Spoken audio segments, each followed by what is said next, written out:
Uganda is a fairy tale. You climb up and, at the end, there is a wonderful new world. Between the roaring waters of the Nile and the gentle whisper of the savannah, this country captures the heart of every visitor. Follow us on our journey as we experience the Pearl of Africa.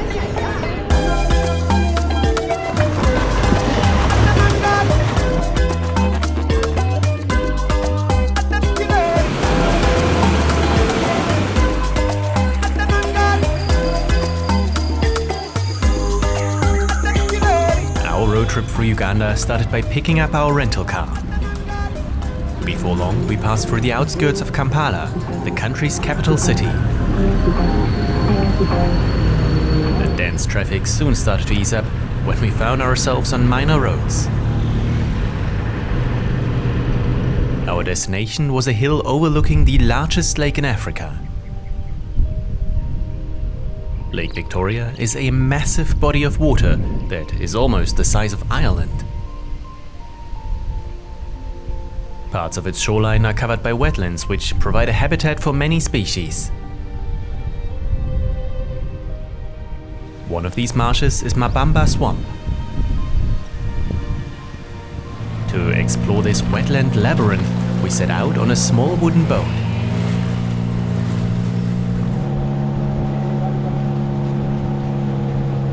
Demonstrating his balancing skills, our captain took a precarious position at the bow.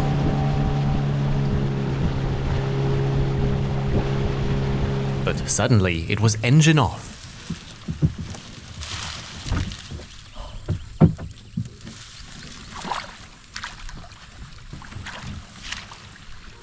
Mabamba Swamp is one of the best places to see a shoebill. This long-legged bird is mostly known for its enormous bill. When it is on the move, it strides forward in a slow, deliberate fashion.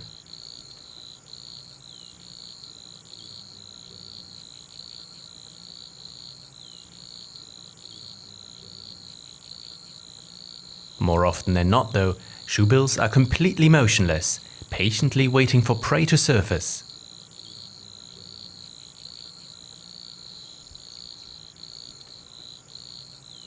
Aside from shoebills, the marshland is also home to other birds. These include the winding cisticula, the African jacana, the blue-headed kukul, as well as various species of kingfisher.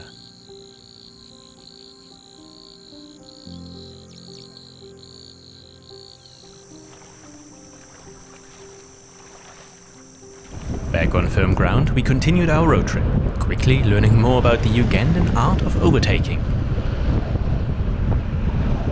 Our journey soon brought us to the equator, which cuts right through the country. From here, our goal was to push into the southwest of Uganda. Taking a turn off from the main road, we followed a gravel trail until arriving at Lake Mburo National Park. Compared to other protected areas, this reserve is little known. The wildlife, however, is plentiful. Within a minute of entering, we spotted our first dazzle of zebras.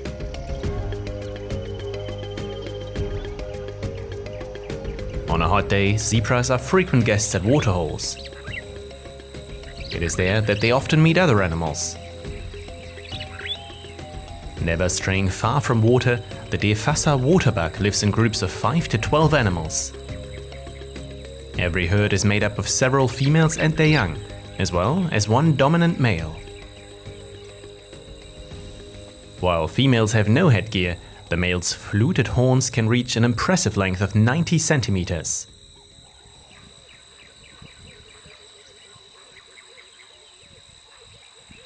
At most times, the waterbug's furry coat looks impeccable, but occasionally, these animals will take a cooling mud bath.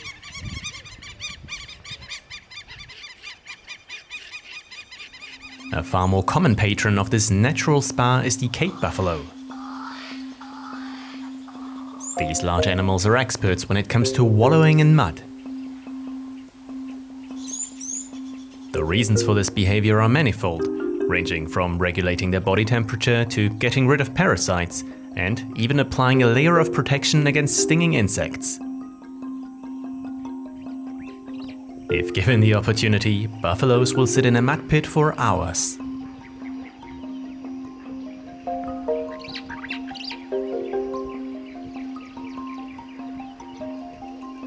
Another way to get rid of parasites is to enlist the help of oxpeckers.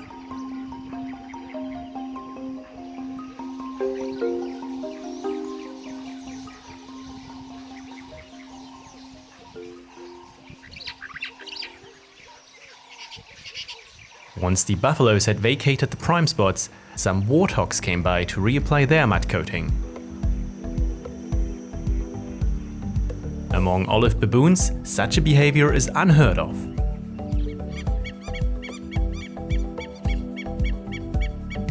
Out of the 20 primate species in Uganda, baboons are by far the most common.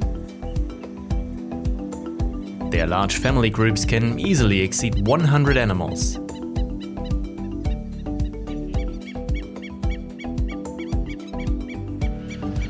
During our time at Lake Mburo, we explored the majority of game trails, taking the opportunity to soak in the unspoiled wilderness.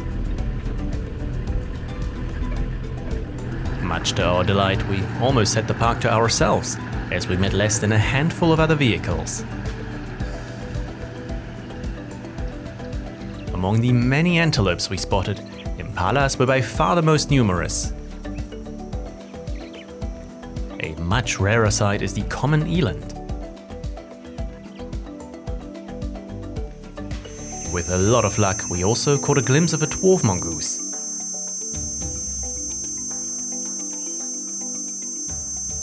Aside from mammals, the park is also home to 315 bird species.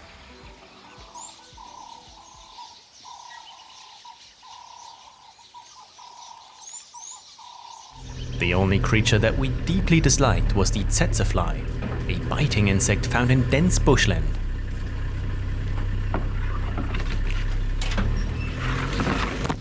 Luckily, there were almost none of these where we set up camp. We were, however, visited by a group of mischievous vervet monkeys. Sitting down along the lakeshore, we enjoyed our dinner with a view of the slowly setting sun.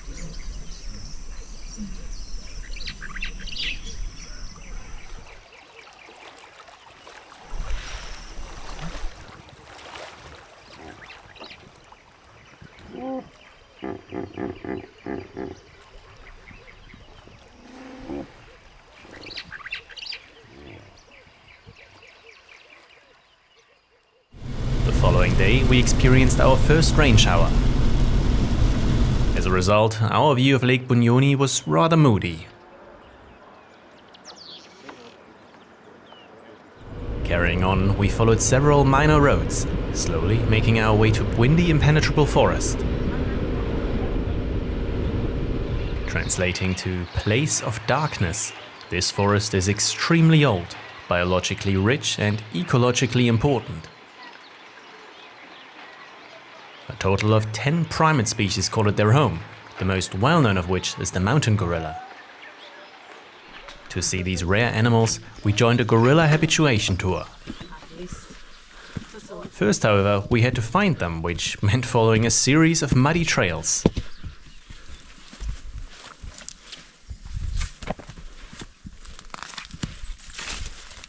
Lucky for us, the group we were tracking had spent the night outside the forest.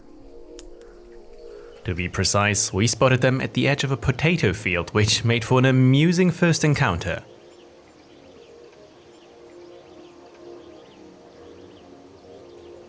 The local farmers need not worry though, as gorillas have no predilection for spuds. Their preference lies with leaves, shoots and stems.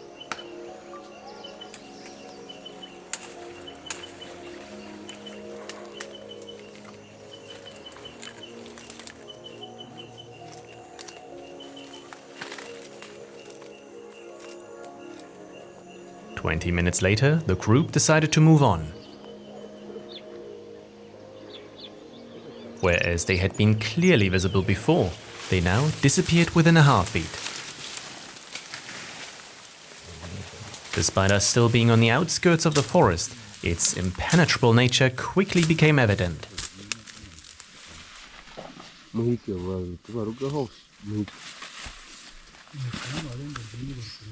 After plenty of bushwhacking, we located the animals in a dense shrub.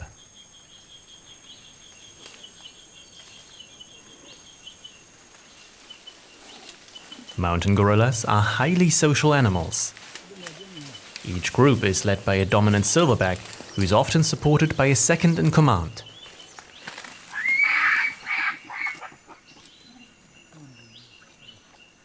Genetically, these apes are closely related to humans. Studies have found that we share more than 95% of our DNA. But whereas modern man has conquered the entire planet, gorillas increasingly struggle with habitat loss. This is especially true for mountain gorillas. It is estimated that there are no more than 1,000 individuals of this subspecies. The only way to ensure their survival is with rigorous conservation measures. But even here at Bwindi, humans and their livestock encroach on these apes. Nevertheless, there is hope. In the last decades, the number of mountain gorillas has increased again. The youngest member of our group was only a couple months old and a pure delight to watch.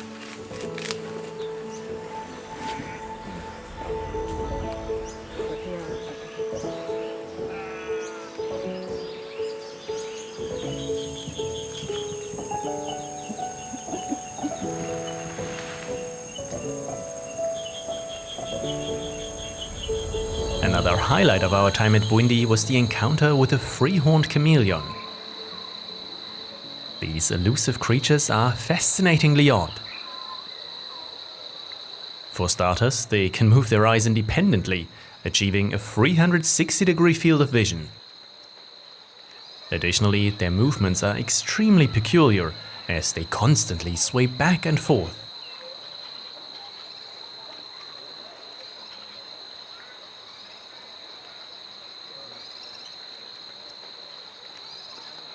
Last but not least, their ability to change color allows them to blend in with the environment.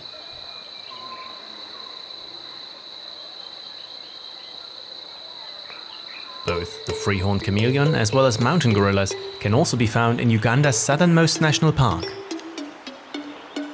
Getting there proved rather challenging though, as our navigation app sent us down a goat path, much to the delight of some children. Eventually, we found the correct trail, which was even more bumpy.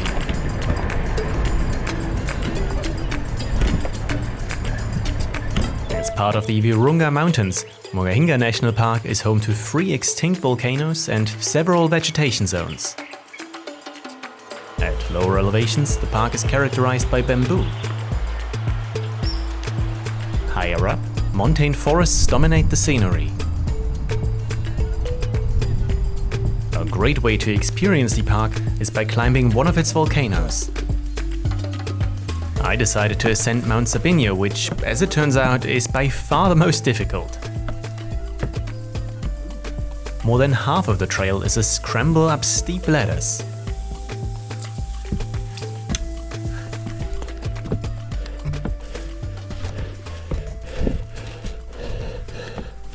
Paired up with the ranger and 2 armed guards, I slowly made my way up.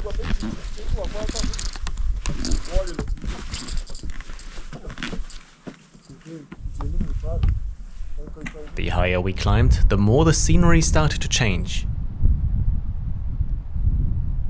Often nicknamed Old Man's Beard, these lichens solely occur in areas with minimal air pollution.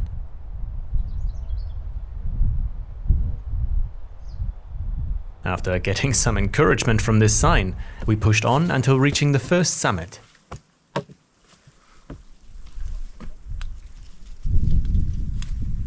Little did I know that the most arduous part of the climb was still to come. These steep stairs are absolutely killing me, but The good news is I can see the summit ahead, so it's just a matter of time until we reach it. Oh my god, this is so exhausting. Even my local guides, who had previously scampered up the stairs like young mountain goats, seemed to feel some degree of exhaustion.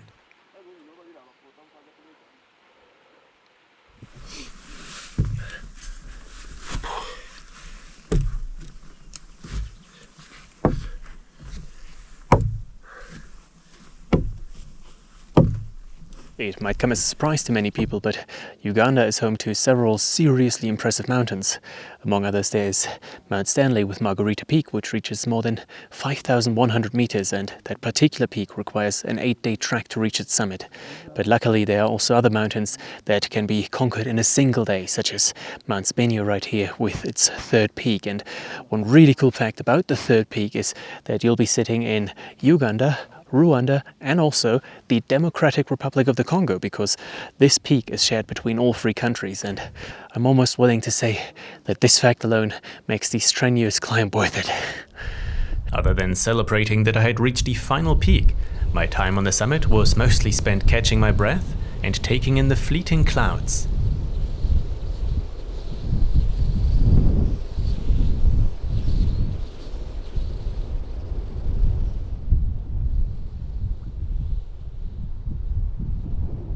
The following climb down was far from simple, but compared to the uphill struggle, it was a piece of cake. Sisi askari tunapendanga business sana kwa ajili zinasaidianga familia za kwetu. Hata sasa mtu kumweka. Starting our northward journey to Queen Elizabeth National Park, we once again trusted our navigation app, only to find ourselves on increasingly narrow trails.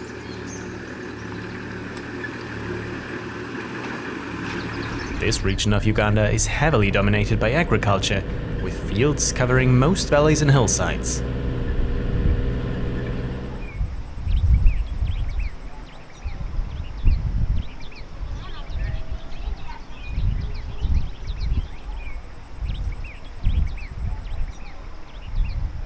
Eventually, the road became nothing more than a motorbike path.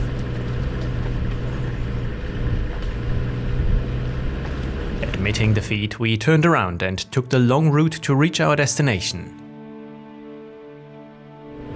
Entering Queen Elizabeth National Park the following morning, the landscape was bathed in a soft light. Once more, we were all alone as we explored the little visited southern sector.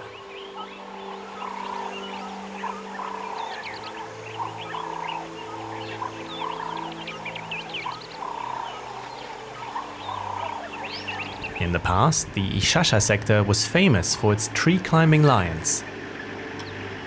Sadly, in recent years, sightings have become very rare.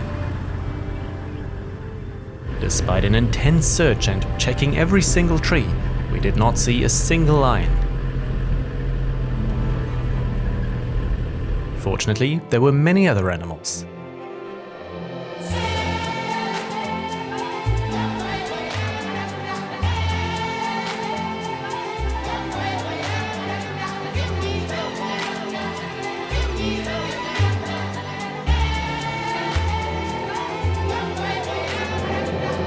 Especially the Ugandan kob occurred in large numbers.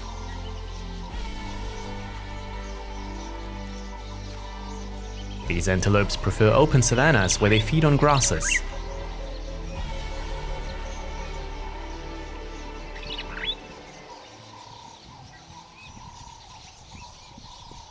Less common than the kob is the topi, a large antelope with a reddish coat.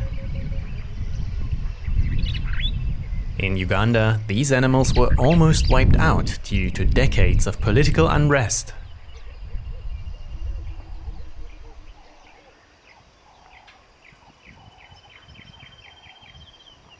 Another species that suffered heavy losses was the African elephant. In the 1950s, up to 60,000 of these gentle giants roamed the plains of Uganda. However, 30 years later, all but 700 of them had been slaughtered. Poaching was so rampant that many species were driven to the brink of extinction. Despite all human attempts, some elephants survived, and showing remarkable resilience, their numbers have started to rise again. Today, roughly 8,000 of these animals can be found in Uganda's national parks.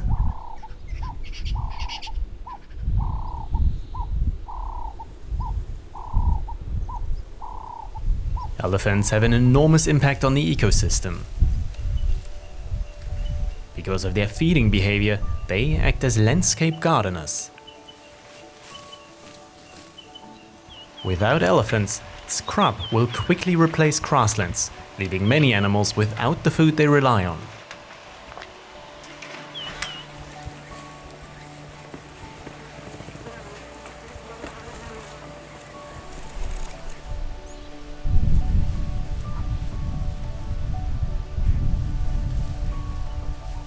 These highly social animals live in close-knit family groups that are led by a matriarch.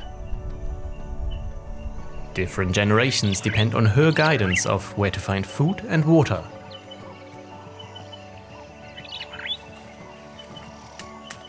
The same goes for locating the best tree trunk to scratch yourself on.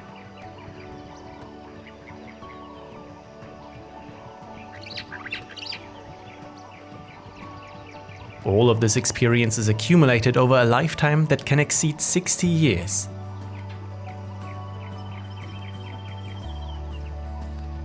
Whenever the matriarch gives the signal to move, the group will follow.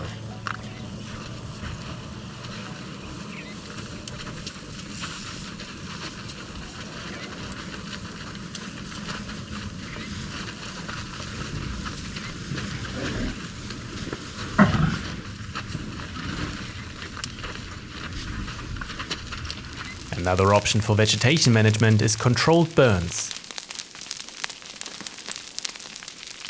These are used annually to clear away old grasses and to allow new shoots to sprout. Even though the aim is to help nature regenerate, witnessing such a fire is somewhat apocalyptic. Large antelopes can easily escape the slow-burning grass, but for small mammals and insects, these fires are a deadly peril.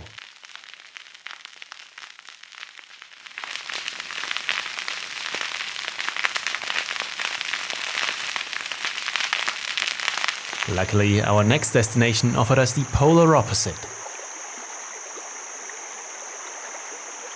This is, without a doubt, one of the most magnificent campsites we've ever stayed at, because we are camping right along the shore of the Ishasha River, and on the other side of the river that is already the Democratic Republic of the Congo, and both sides are protected as national parks, which makes this area teeming with wildlife. We've seen countless baboons on the other riverbank, beautiful birds flying through the air, and best of all, a huge group of hippos resting on a riverbank over there. And we really can't wait to find out what else we'll see tonight. This camp was ideal to watch the comings and goings close to the water. The first animals we spotted were 2 elephant bulls enjoying a drink.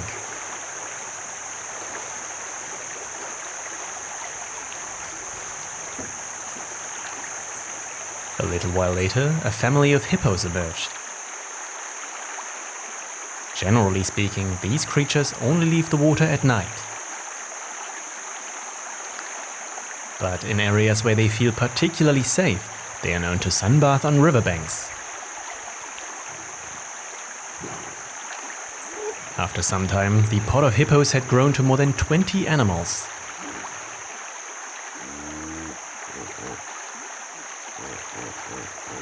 One particular individual clearly preferred the shaded stream, as it slowly moved in our direction.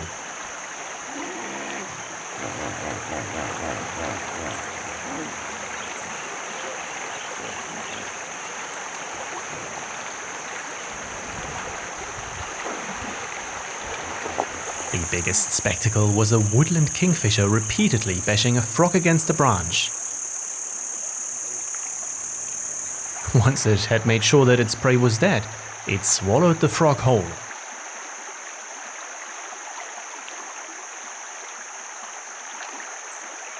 Just as the sun was about to set, we heard some rustling in the trees.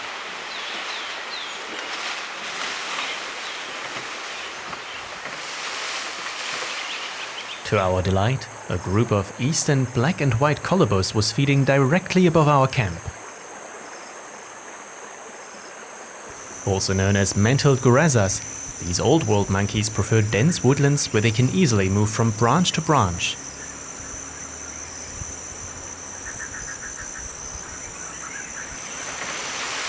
Their diet consists mostly of leaves and fruits, but they may also feed on bark, flowers and seeds.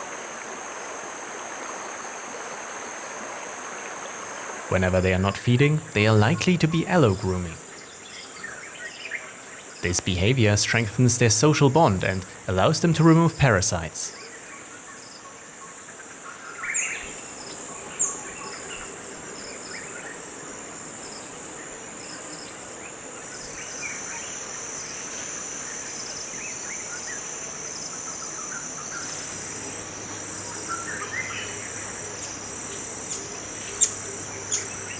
Once the monkeys had moved on, we sat down for dinner and enjoyed a wonderful sunset.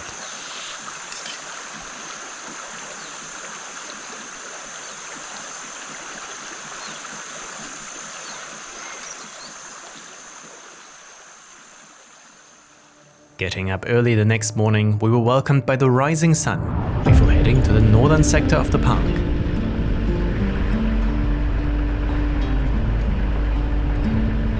Some hours later, we found ourselves on small trails again.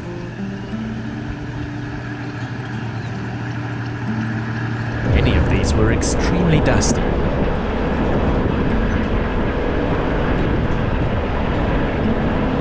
Equally traversing the dry landscape was this well-camouflaged African helmeted turtle.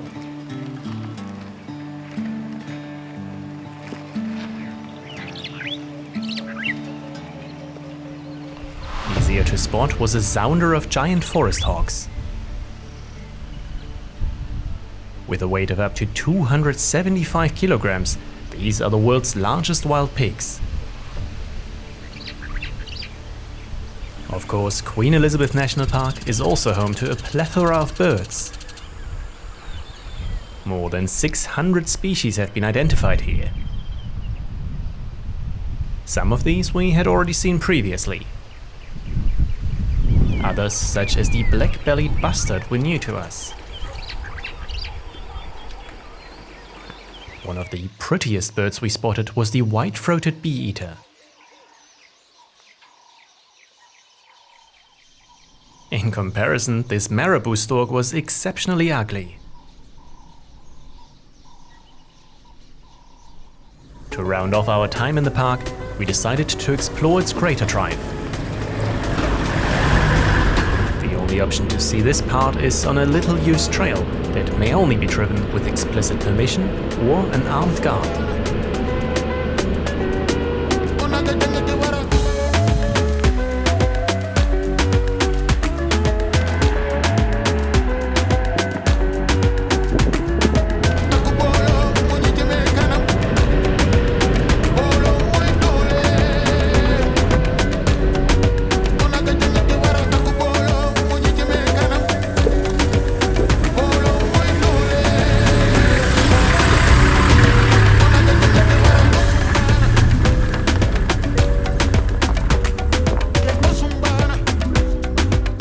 Failed to see a single animal.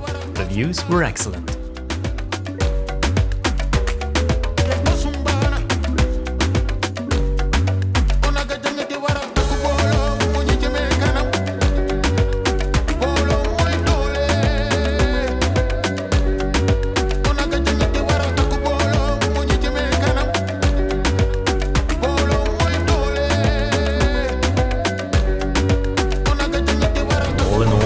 Was one of our favorite treks in Uganda.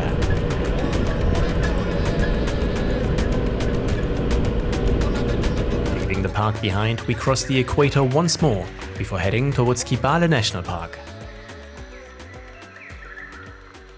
This reserve is known for its many primate species such as baboons, black and white colobus, as well as red-tailed guanons.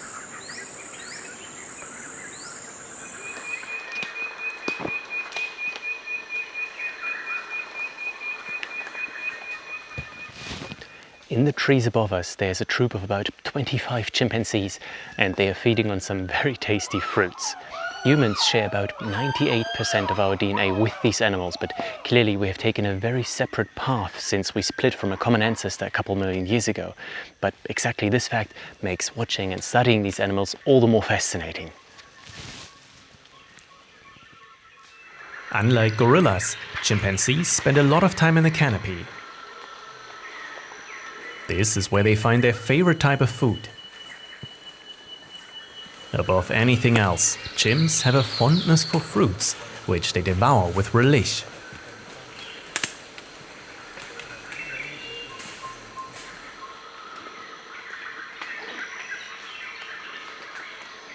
However, similar to humans, they are very flexible when it comes to their diet. They have been observed feeding on leaves, seeds, bark, insects and honey.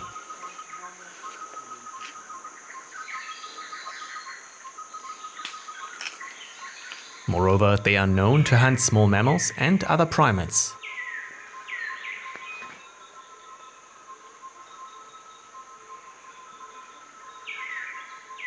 Eventually, some of the chimps had gorged on enough fruits, so they moved down to the forest floor.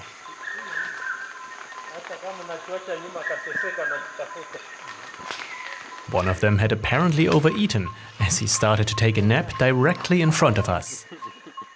Oh my god. Nap time. Others were still peckish and simply continued with their feast.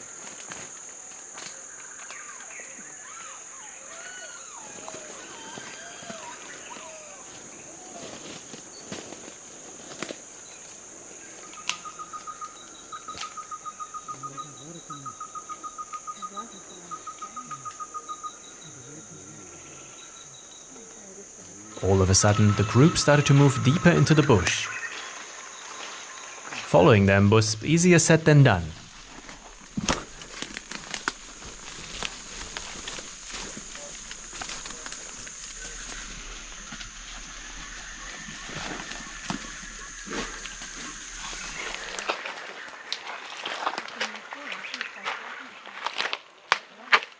Chimpanzees live in communities that range from 15 to 150 animals. A key element of bonding and forming coalitions is grooming. That behavior is especially important among adult males.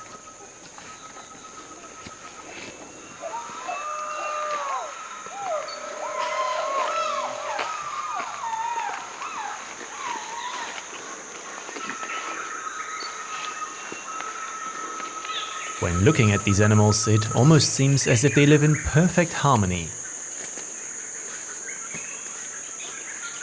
It is, however, worth noting that chimpanzees can be ruthlessly brutal.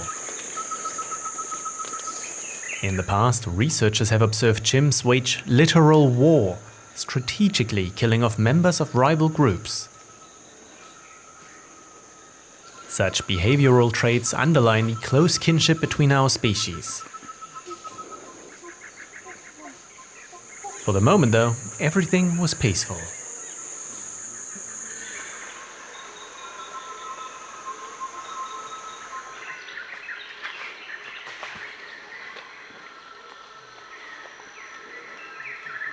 Setting up camp in the vicinity, we soaked in the sounds of nature.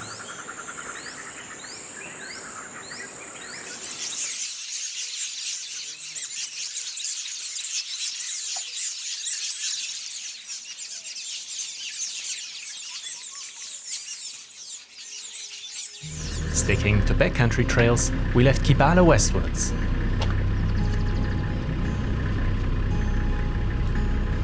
Along the way, we looked upon several crater lakes before navigating the traffic of Fort Portal.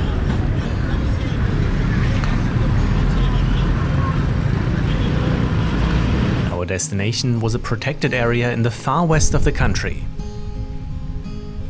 Semliki National Park is rather unusual, as it is separated from the rest of Uganda by a large mountain chain. As a result, its flora and fauna differ significantly.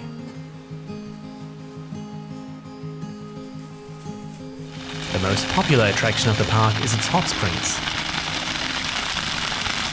Surrounded by lowland tropical rainforest, these springs are fed by geothermal heat from the East African Rift System. Their temperature reaches almost 100 degrees Celsius, which means taking a dip is out of the question.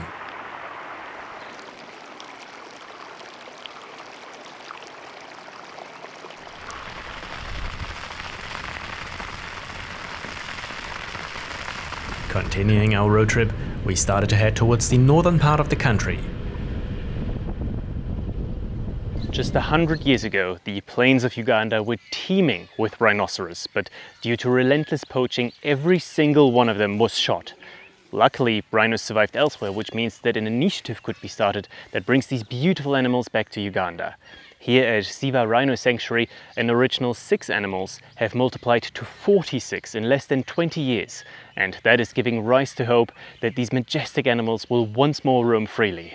So far, conservation efforts have focused on white rhinoceros, as these are far less cantankerous than black rhinos. In fact, white rhinos are so relaxed that they can be approached on foot.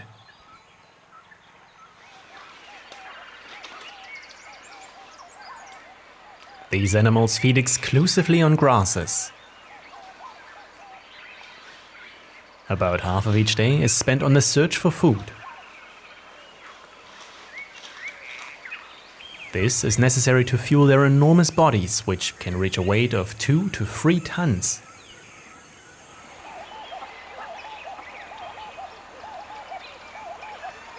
Despite their massive size, rhinos are surprisingly agile, reaching a top speed of 50 kilometers.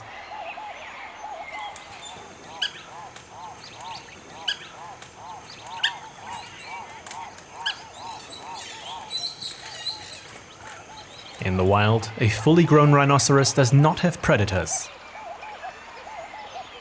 The only exception, as usual, are humans. Paradoxically, it is also humans protecting them. The breeding program at Ziwa has been so successful that there are plans to reintroduce some of the animals into the wild.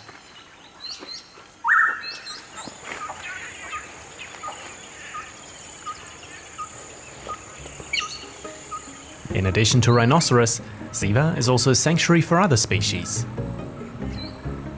One of these is the grey duiker, a small antelope that tends to be very shy.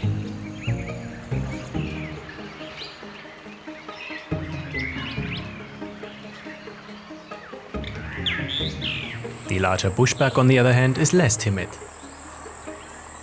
These antelopes are easily recognized by the white spots on their coat. Both males and females are adorned with such a coloring. However, only males carry horns. Probably the most adorable sight was a female warthog being followed by her hungry litter.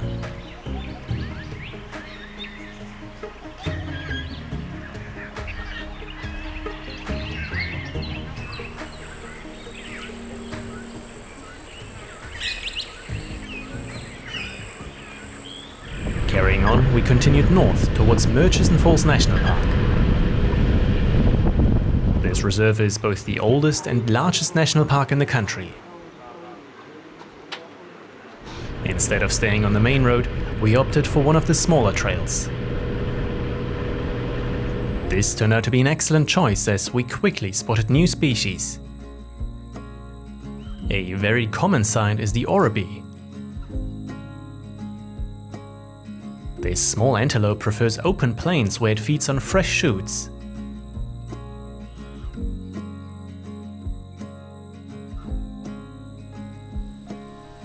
As a protection against predators, oribis often mingle with larger grazers. One of those is Jackson's hartebeest. Despite their size, these animals are always alert.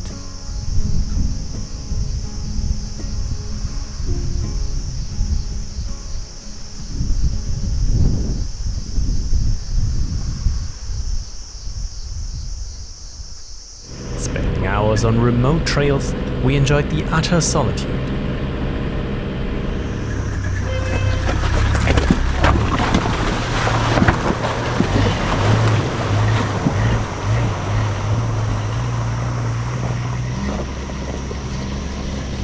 tarred roads, we headed towards the park's namesake. Murchison Falls left us utterly stunned. The sheer power with which this thunderous whitewater spectacle gushes into a narrow gap is astounding.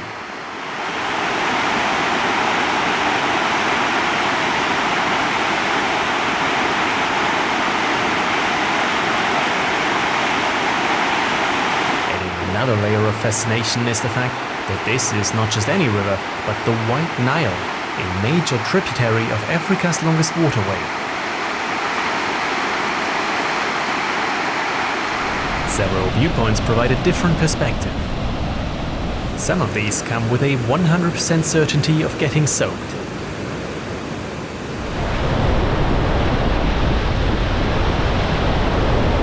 The best view of the actual fall is from a little further away. This particular vantage point does not only overlook Murchison Falls, but also the neighboring Mburo Falls.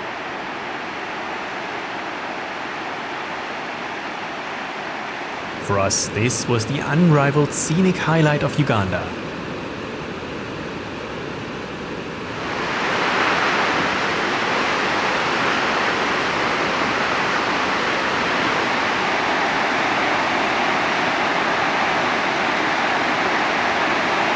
An alternative option to experience the White Nile is on a boat excursion.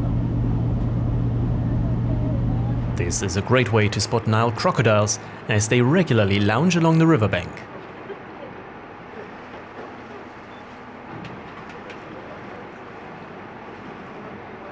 Other animals that are frequently seen include pods of hippos, red-throated bee-eaters swarming around their nesting colony, and African fish eagles on the lookout for prey.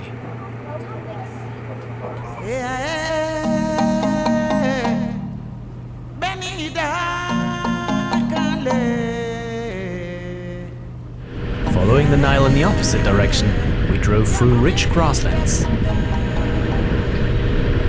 Thanks to the keen eyes of a local guide, we even spotted our only lion in Uganda.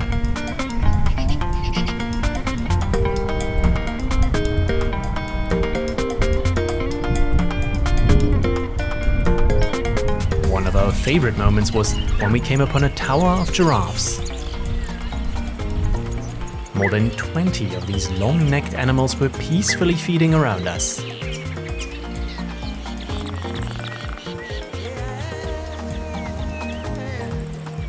Reaching a height of up to 6 meters, giraffes are perfectly adapted to accessing vegetation that no other animal can.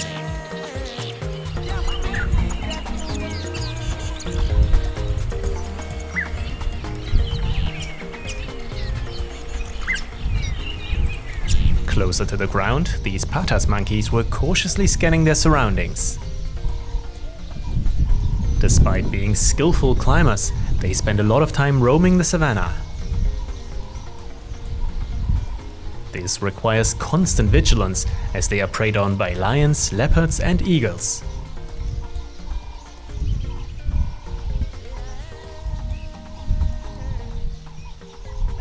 Entirely unbothered by such trivial matters was this pair of elephant bulls.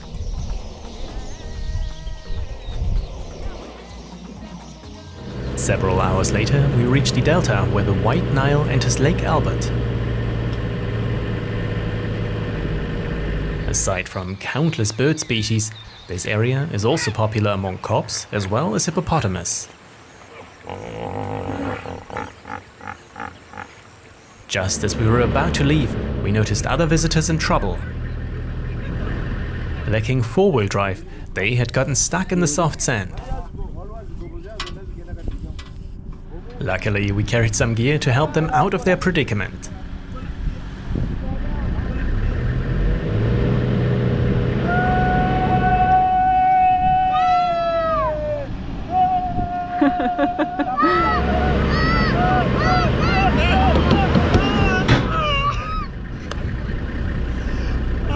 The next morning, we set off in the dark. Our goal was to spot nocturnal animals, but aside from an oribi, we didn't see anything. Soon after, the sun started to rise as a fiery red ball. To our amazement, it was at this moment that we caught a glimpse of a spotted hyena.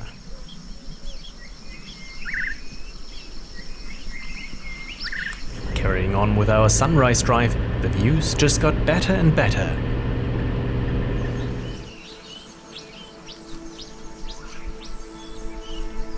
The pinnacle of natural splendor was this cliff overlooking a riverbend.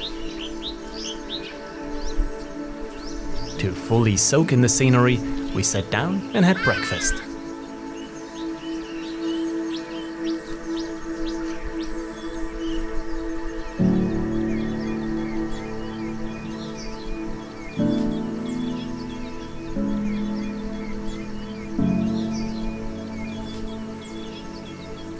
For the rest of the day, we continued to explore the smallest trails we could find.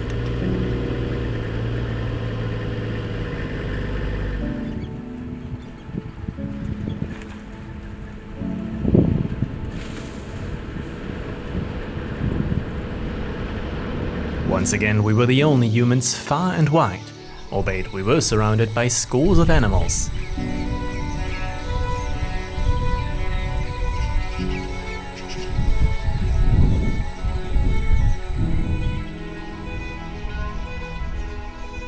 After 3 days at Murchison Falls, it was time to say farewell.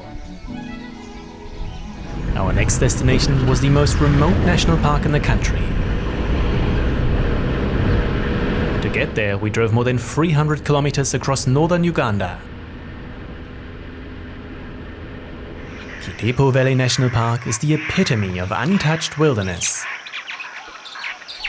Its open savanna is home to countless species.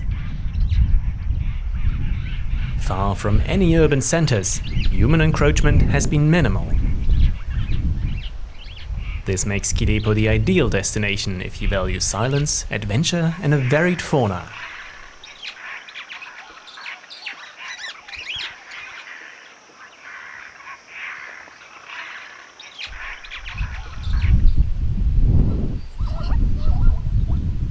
One important requirement is to drive a sturdy vehicle, as there isn't a single hard road in a 150-kilometer radius. Of course, this is one of the key reasons why a visit to the park is an unforgettable experience.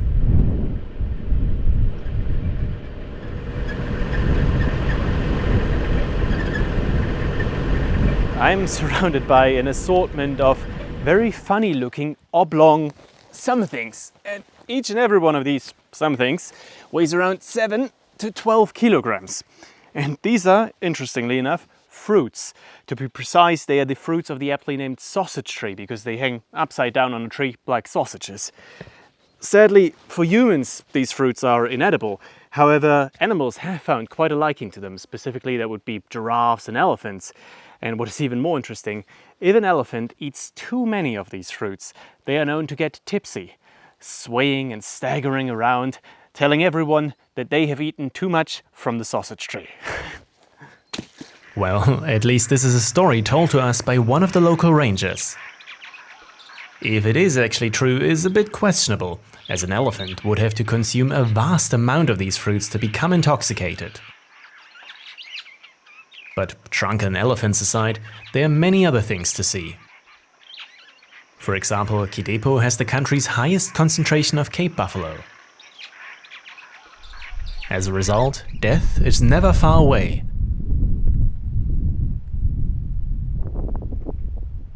One of the local rangers told us that this buffalo died a couple of days ago of natural causes, and very clearly it has been a feast for the predators and scavengers of the national park. Now, there isn't a lot left on this particular carcass, but some of these animals might still return tonight to eat the little bits and scraps that are still left, and that's why we had an idea of putting up a wildlife camera to see what is happening in the dark.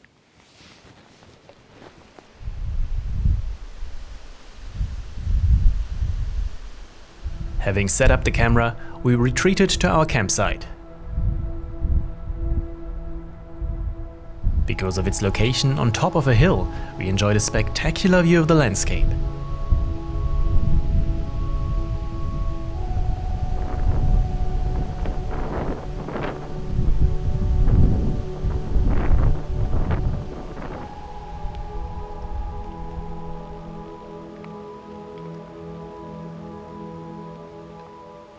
crackling of the campfire was the icing on the cake of a perfect day.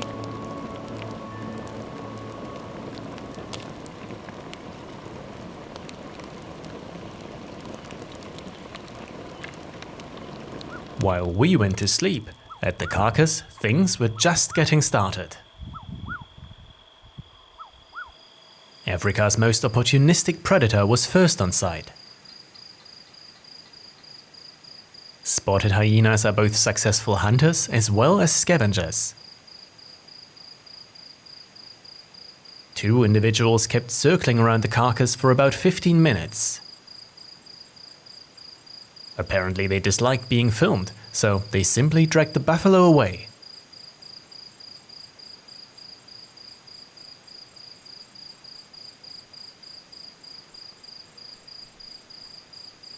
Less camera shy was this African golden wolf.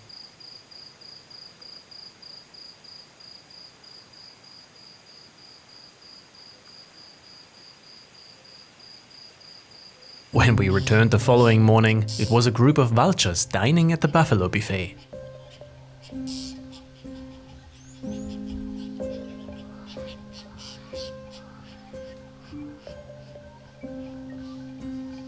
Leaving this remote corner of Uganda, we followed many bumpy roads on our southward journey.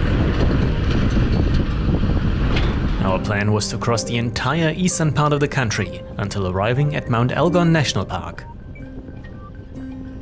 Along the way, we made some very questionable road choices, but eventually we looked upon Mabamba Falls.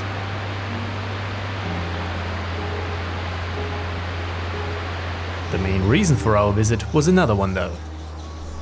My goal was to climb Mount Elgon itself, one of the highest mountains in the country.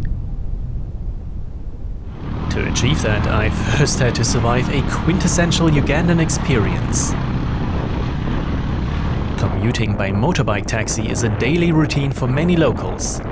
Then again, for me, the ride on a boda boda was pure adrenaline. The speed with which we flew over the rock-strewn path was astonishing, but against all odds, we made it safely to the trailhead. Our small group was made up of Ranger Simon, fellow hiker Vincent, and myself. Additionally, we were supported by several local porters.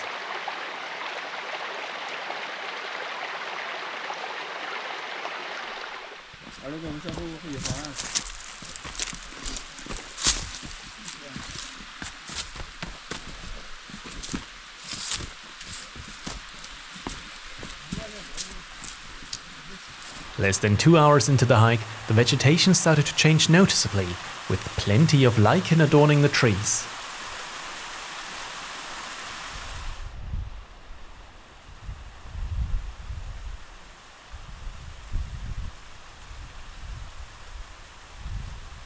To get to our camp at 3,600 meters, we still had to do some serious climbing.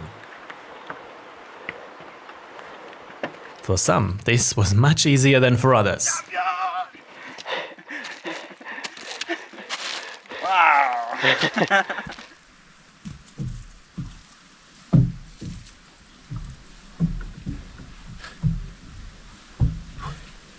2 hours later, we arrived at Dubi Camp, where we set up our tents inside of a shelter.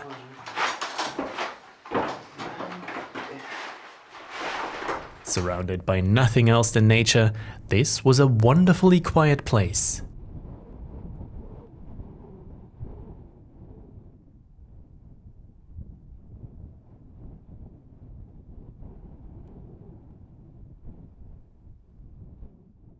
Early the next morning, we headed out with the light of the rising sun.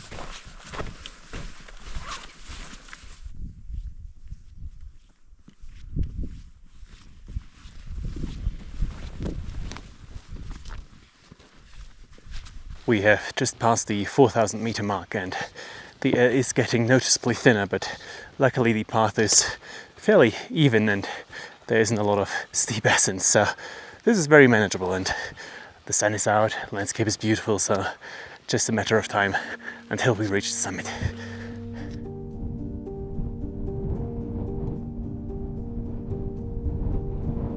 An added bonus was the exceptionally scenic landscape.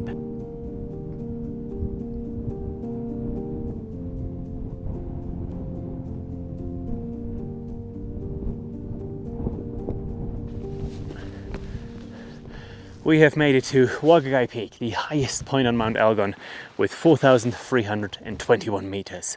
Perfect number. Interestingly, with this particular altitude, this is the 8th highest mountain in Africa. But what is even more interesting is that in the past it is said that this was the highest point in Africa, because this entire landscape is part of a former volcano. Just in front of me, actually, there's a huge caldera, which is shared between Kenya on this side and Uganda on this side. But over the course of millions of years, erosion took away piece by piece of this mountain peak, and now it stands at a very respectable 4,321. But in any case, the views are magnificent and it's a beautiful place to be. Standing on the rim of the caldera, its dimensions were hard to grasp. At the same time, the flora was highly fascinating, as it completely differed from the rest of Uganda.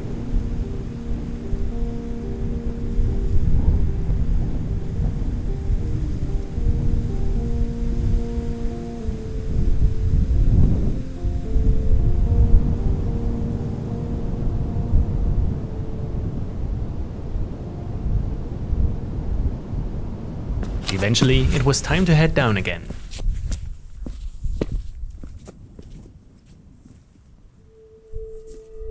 Where previously we had enjoyed warming sunshine, a thick layer of cloud now covered most of the landscape. This mysterious mood was no less captivating though.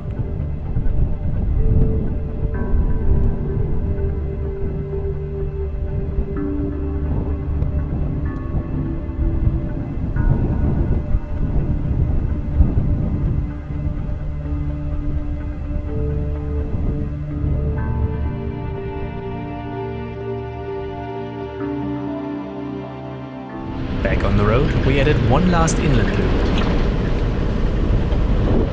The reason for that was to visit Uganda's most important rock art site. Thought to be more than 3,000 years old, the Nyero rock paintings mostly depict geometrical designs.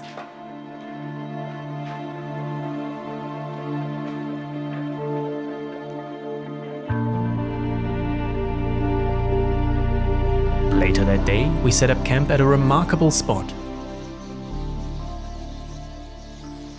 From our elevated position, we beheld the source of the Nile.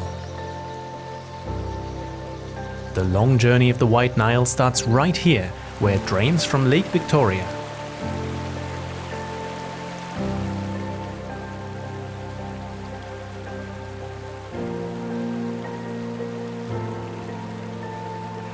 Although the view was already stunning, our evening got even better when a group of Tantalus monkeys showed up. This species is almost identical to vervet monkeys. If you aren't an expert in primate morphology, telling them apart is well nigh impossible. One clue to go by is the coloring of their tails' tips. Vervet monkeys have a distinctly black tip, whereas that of Tantalus monkeys is more light. Such rather trivial differences aside, their behavior, lifestyle and diet is very much the same.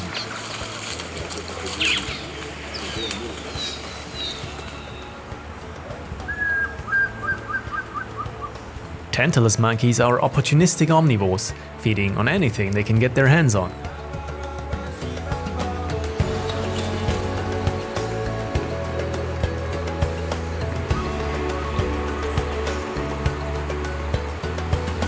A very endearing character trait is their playfulness. While the adults mostly focus on feeding and looking out for predators, the youngest engage in all sorts of tomfoolery. It is hard to imagine that swinging around in a hammock serves any other purpose than having fun.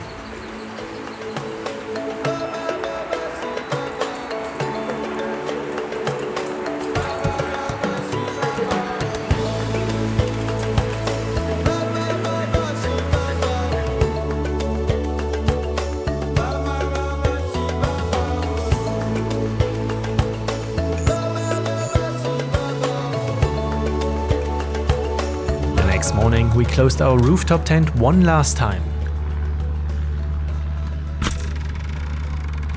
The only adventure left was navigating the notorious traffic of Kampala.